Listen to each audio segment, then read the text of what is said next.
Hey, yo, what's up guys? So guys, in today's video, we will discuss about the class 11th chemistry, the chapter of that name is organic chemistry. So guys, this is the part 1 of organic chemistry in which we learn about the basics of organic chemistry, from where does the organic chemistry comes and what is the basic mean of organic chemistry, what is the uses of organic chemistry and how it will discover in our syllabus and how it will enter in our syllabus. Means हम लोग इसका पूरा basic आज पता करेंगे. चलिए बात करते हैं ऑर्गेनिक केमिस्ट्री. जानने से पहले first we will know about organic chemistry, we have to know about compounds. So guys, if we talk about compounds तो there are two types of compound. आपको सिंपल, आप सभी को पता है, एक होते हैं organic compound. First one is organic one and second one is inorganic one. So I think आपको क्लियर हो रहा होगा. दो तरह के हमारे पास कंपाउंड होते हैं, पहला होता है ऑर्गेनिक, दूसरा होता है इनऑर्गेनिक. अब बात करते हैं, if we talk about organic then it will comes from living organism. It will comes from living organism. And if we talk about inorganic one, then it will comes from you think that non-living organisms. Okay, it will comes from where? Non-living organisms. Okay, so I hope you got the basic. So the compounds are of two types basically, organic and inorganic one. Organic one comes from living organism like plants and animals. You can say plant and animals. And for inorganic chemistry it will come from non-living organism. So non-living organism बोले तो mineral हो गए, grasses हो गए, तो यहाँ से हमारे इनऑर्गेनिक कंपाउंड आते हैं. तो अब ये जो ऑर्गेनिक केमिस्ट्री है ये ऑर्गेनिक कंपाउंड की रीडिंग से आती है. देखो, अब अगर आप बात करते हैं कि ऑर्गेनिक केमिस्ट्री आई कहाँ से, तो हमें देखो पहले तो हम लोग इनऑर्गेनिक केमिस्ट्री अलग होती है जिसको हटा देंगे, तो इनऑर्गेनिक का तो हमें काम ही नहीं है कोई. तो हम लोग यहाँ पर बात करते हैं ऑर्गेनिक केमिस्ट्री की. तो ऑर्गेनिक केमिस्ट्री कहाँ से, अब ये बात करते हैं. So guys, the study of organic compound, the study of organic compound, the study of organic compound is called organic chemistry. I hope so आपको समझ में आ रहा होगा. The study of organic compound is called organic chemistry. ये simple सी बात थी. अब देखो, जो ऑर्गेनिक कंपाउंड है, जो ऑर्गेनिक कंपाउंड है वो कार्बन कंटेन करते हैं, कंटेन्स कार्बन. ओके, अब बेसिकली जो हमारे पास ऑर्गेनिक केमिस्ट्री में बेसिकली हम लोग कार्बन की बात करते हैं. क्यों? क्योंकि वो ऑर्गेनिक कंपाउंड है और ऑर्गेनिक कंपाउंड में जो मेन एलिमेंट है, जो मेन मतलब उसका आप बोल सकते हैं बेसिक, मतलब जिसके बिना ऑर्गेनिक केमिस्ट्री है ही नहीं, उसका एग्जिस्टेंस ही नहीं है, तो वो है हमारे पास कार्बन. कार्बन भाई पूरे चैप्टर में आपको आप ऑर्गेनिक केमिस्ट्री का बुक का कोई भी पेज खोल के देख लो, अगर आपको कार्बन ना दिखे ना, बेकार है ऑर्गेनिक. मतलब पूरी ऑर्गेनिक केमिस्ट्री कार्बन की बेस पर बनी हुई है. ओके, अभी कार्बन ही क्यों लिया हमने क्यों नहीं हाइड्रोजन लिया, क्यों हमने नहीं लिया? तो कार्बन क्या होता है, carbon it shows self linking property. ये क्या शो करता है? Self linking property. So guys, ये बात याद रखिएगा, ये आपके एक नंबर एमसीक्यू या एमसीक्यू में आ सकता है. इट शोज स्कूल लेवल में या जे लेवल में अगर ये पूछने लगे तो जे नहीं रह जाएगा. So carbon, why we choose the only carbon in organic chemistry? The reason being is because it shows self-linking property. Self-linking property means you can see in your book that carbon longest chain, we have to find longest chain means carbon link from itself. Okay, मतलब carbon खुद से भी attract कर सकता है, self link कर सकता है. उसके बाद अगर बात करते हैं और सेल्फ लिंकिंग, एक और प्रॉपर्टी है इसकी, ये सेल्फ लिंकिंग तो है, ये कैटेनेशन शो करता है. It shows catenation. ओके, ये हम आप लोग को आगे डीप में बताएंगे. अब ये था हमारा एकदम बेसिक, ये ऑर्गेनिक केमिस्ट्री आई कहाँ से. अब हम लोग बात कर लेते हैं इसको कैसे कैसे लोग डिस्कवर किए, कौन कौन से साइंटिस्ट हैं इसको डिस्कवर करने के लिए. तो चलिए देखते हैं. उसको सबसे पहला जो उसका नाम था, मतलब उसका जो उसके ऊपर डिस्कशन जो चालू किया गया था वो 1815 में किया गया था. सो इन 1815 Berzelius proposed that the existence of organic chemistry because of vital force theory. Means उनका कहने का मतलब है कि जो ऑर्गेनिक केमिस्ट्री फॉर्म हो रहे हैं इनके लिए जो रिस्पॉन्सिबल है वो रिस्पॉन्सिबल है वाइटल फोर्स थ्योरी. मतलब जो अपने आप से, मतलब जिनको हम लोग बना नहीं सकते. वाइटल फोर्स थ्योरी का मतलब होता है गाइस यहाँ पर बेसिकली जिसको हम लोग नहीं बना सकते वो अपने आप बन कर आते हैं. मतलब हम लोग ऑर्गेनिक कंपाउंड्स को क्रिएट नहीं कर सकते हैं लैब में खुद से. ऐसा बर्जीलियस ने कहा था इन 1815. बट एक बार और सुनिए उन्होंने क्या कहा था. Berzelius said that he proposed the vital force. He said that the vital force responsible for the formation of organic compound. ऐसा किसने कहा? बर्जीलियस ने. क्या कहा? कि वाइटल फोर्स जो थ्योरी है ये रिस्पॉन्सिबल है ऑर्गेनिक कंपाउंड के फॉर्मेशन में. बट आपको पता ही है, अभी किसी ने एक बात कही है तो केमिस्ट्री में कोई दूसरा आएगा उसे काटने के लिए। उसके बाद आते हैं हमारे hero F Wohler. F Wohler, Frederick Wohler इनका नाम होता है। कब आते हैं? ये आते हैं इन 1828, 1828 में आते हैं और बताते हैं कि नहीं भैया बर्जीलियस साहब जो आपने बताया वो बिल्कुल गलत है। इन्होंने क्या किया? इन्होंने कुछ बताया नहीं, इन्होंने सीधे क्या किया, एक ऑर्गेनिक कंपाउंड इनऑर्गेनिक कंपाउंड से बना के दिखा दिया। क्योंकि पहले लोग क्या कहते थे कि जो ऑर्गेनिक कंपाउंड होते हैं वो हम लोग लैब में बना नहीं सकते, मतलब हम लोग खुद से नहीं बना सकते, we can not prepare from itself, but the scientist Frederick Wohler comes and show him this reaction. Means उन्होंने कहा, उन्होंने जो बर्जीलियस की इक्वेशन दिखाई, कहा कि आप लोग इसको तो जानते ही होंगे, NH4CNO। ये क्या है हमारे पास गैस? NH4CNO की बात करें तो इसे हम लोग बोलते हैं अमोनियम साइनाइड।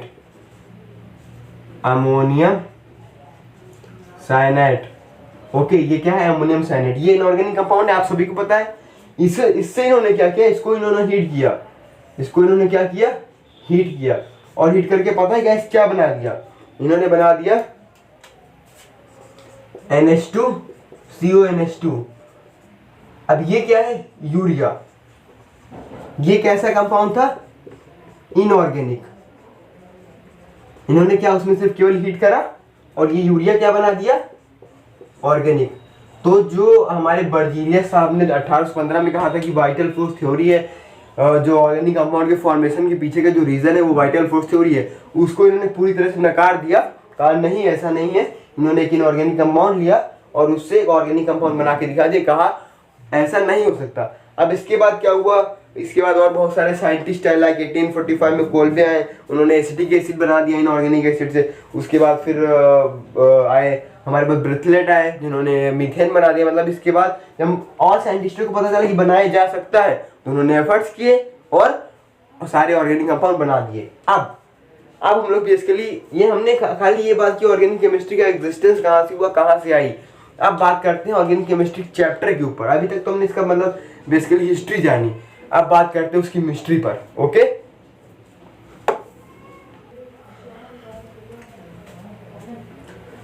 सो गाइस अब हमने देख लिया ऑर्गेनिक कंपाउंड कैसे बनते हैं और कैसे हम लोग बना सकते हैं। अब बात करते हैं उनके रिप्रेजेंटेशन पर। रिप्रेजेंटेशन ऑफ ऑर्गेनिक कंपाउंड्स की बात करें तो हमारे पास सबसे पहले आता है मॉलिक्यूलर फॉर्मूला। मॉलिक्यूलर फॉर्मूला है एक वे है जिससे हम लोग जो है ऑर्गेनिक कंपाउंड को शो कर सकते हैं। तो देखो मॉलिक्यूलर फॉर्मूला क्या होता है। मॉलिक्यूलर फॉर्मूला ये होता है, इसमें आप बताएंगे कि कितने नंबर ऑफ एटम, मान लीजिए मैंने एग्जांपल लिया मीथेन का एग्जांपल लिया CH4। तो ये जो मॉलिक्यूलर फॉर्मूला, ये मीथेन का मॉलिक्यूलर फॉर्मूला है जो कि ये शो कर रहा है कि कार्बन कितने एलिमेंट है, अगर और एलिमेंट है तो वो कितने हैं, CH4। कार्बन का 1 है, H का 4 है। यहाँ पर कोई कनेक्टिविटी नहीं बताई जा रही कि C और H के बीच में कौन सा बॉन्ड है, कौन सी कनेक्टिविटी। या फिर आप मान लीजिए मैंने एक और एग्जांपल ले लिया C2H4। ओके, ये हमारा क्या है, ये हमारा है इथीन। ये क्या हमारा है, CnH2n+2। CnH2n का फॉर्मूला से हमारा ये इथीन आया है। तो ये देखिए यहाँ पर ये नहीं बताया जा रहा है कि इस कार्बन और इस कार्बन के बीच में कैसी बॉन्डिंग है, डबल बॉन्ड, सिंगल, ट्रिपल, या कार्बन और H के बीच में कैसी बॉन्डिंग है, सब बताया नहीं जा रहा। No information about its connectivity. So this is called molecular formula. And if we move toward the Lewis structure, so Lewis structure is one of the most easiest one. Like इसमें क्या होता है ना, इसमें लोग ये बता देते हैं अगर कोई लोन पेयर है तो वो बता देंगे, कोई बॉन्ड्स है तो वो बता देंगे, कौन सिंगल बॉन्ड है, डबल बॉन्ड है, तो ये सब हम लोग इसमें बेसिकली बता देते हैं। मान लीजिए मुझे ये C2H4 को रिप्रेजेंट करना था तो C single bond, H, sorry guys ये ज़्यादा हो गया है, H और H। यहाँ पर देखिए आपको कनेक्टिविटी बताई जाएगी, यहाँ पर डबल बॉन्ड होगा क्योंकि ये इथीन है। तो देखिए यहाँ पर आपको कनेक्टिविटी बताई जाएगी, कार्बन कार्बन डबल बॉन्ड से रिलेटेड है। तो ये हमारा लेविस स्ट्रक्चर। अगर हम लोग एक और एग्जांपल देखें, मान लीजिए हमने एग्जांपल ले लिया कार्बन कार्बन, यहाँ पर हमने लगा दिया, ये आप मत देखिए क्या लगा दिया, खाली हमने लगा दिया। इसको हम लोग आपको बाद में बताएंगे क्या हमने है, OH जोड़ दिया है। आपने ऑक्सीडेंट में पढ़ के आया होगा, इसे अल्कोहल बोलते हैं। यहाँ पर H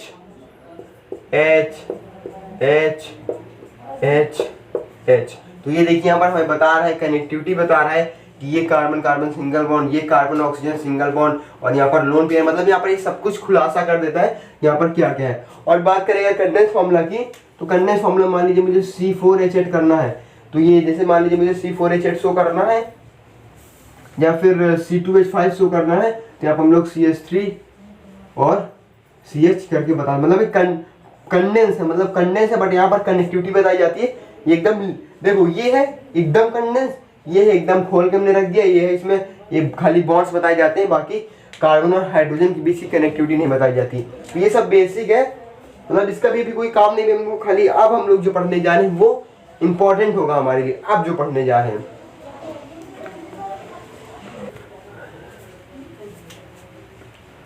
सो यस गाइस, अब हम लोग यहाँ पर देख लेते हैं bond line structure. So guys, this is one of the most important and most basic topic of your organic chemistry.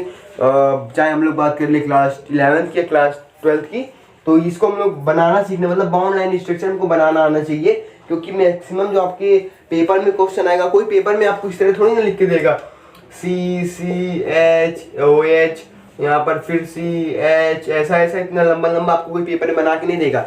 वहाँ पर आपको नॉर्मली एक छोटा सा बॉन्ड लाइन स्ट्रक्चर बना के दे देंगे, जिससे आपको पूरा समझना होगा। तो इसको हम लोग बनाना आना चाहिए। तो इसमें बनाने में करना क्या होता है, इसके कुछ रूल होते हैं। पहला, ओनली कार्बन कार्बन बॉन्ड को हम लोग रिप्रेजेंट करते हैं। दूसरा, हेट्रो एटम ऑलवेज रिप्रेजेंट किए जाएंगे। हेट्रो एटम क्या होते हैं, मान लीजिए जैसे कोई आपके पास हेट्रो एटम में आ गया, फ्लोरो आ गया, क्लोरो आ गया, ब्रोमो आ गया, ये सब रिप्रेजेंट किए जाएंगे। या फिर मान लीजिए कोई आपके पास ग्रुप आ गया, मान लीजिए अल्कोहल आ गया, एल्डिहाइड आ गया, ये सब अगर कुछ भी एक्स्ट्रा आ जाए वो हम लोग शो करेंगे। लॉन्गेस्ट कार्बन चेन को हम लोग जिगजैग पैटर्न में शो करेंगे, अभी हम आपको सिखाएंगे। लॉन्गेस्ट कार्बन पैटर्न जिगजैग में शो करेंगे। और डबल बॉन्ड तो आपको पता ही है, ये हो गया हमारा डबल बॉन्ड और ये हो गया हमारा ट्रिपल बॉन्ड, 3 लाइन और 2 लाइन। ठीक, अब यहाँ पर हम लोग हाइड्रोजन नहीं रिप्रेजेंट करेंगे। हाइड्रोजन हम लोग तभी रिप्रेजेंट करेंगे जब भी किसी और एटम के साथ आएगा। मान लीजिए यहाँ पर हम लोग, देखो मैं आपको बता दूं, यहाँ पर हम लोग H नहीं रिप्रेजेंट करेंगे। H को हम लोग शो नहीं करते। H हम कब शो करेंगे, मान लीजिए OH के साथ आ रहा है, अल्कोहल के साथ आ रहा है, या फिर CHO एल्डिहाइड के साथ आ रहा है, तब हम लोग इसको शो करेंगे, केवल H नहीं शो करेंगे। अब मान लीजिए हमने एक एग्जांपल ले लेते हैं जिससे हमको समझ में आएगा।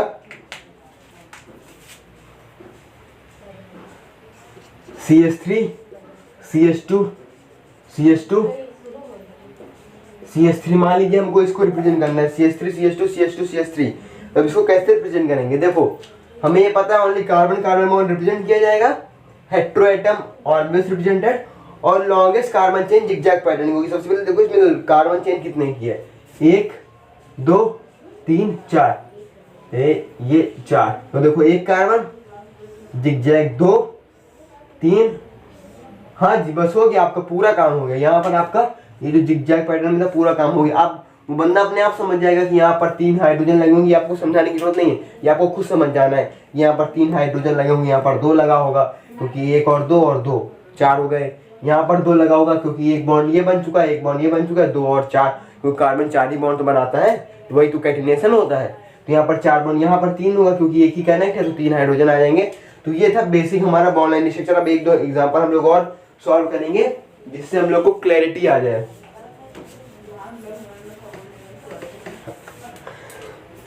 मान लीजिए हमको यहाँ पर लगाना है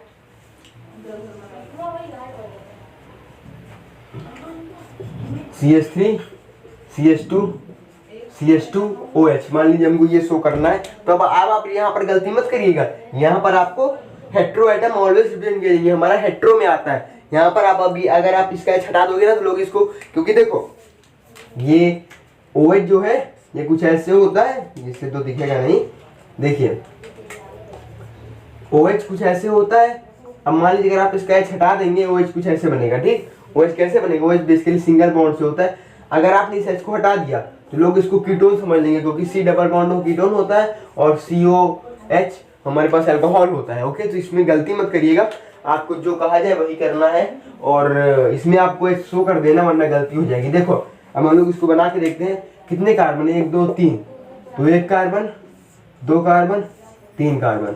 अब आप यहाँ पर क्या करते हैं, यहाँ पर आपको OH जोड़ देना है, आपका काम हो गया खत्म। ओके, अब हम लोग एक और देख लेते हैं, एक बार थोड़ा कठिन वाला देखेंगे ताकि हम लोग को क्लैरिटी हो जाए।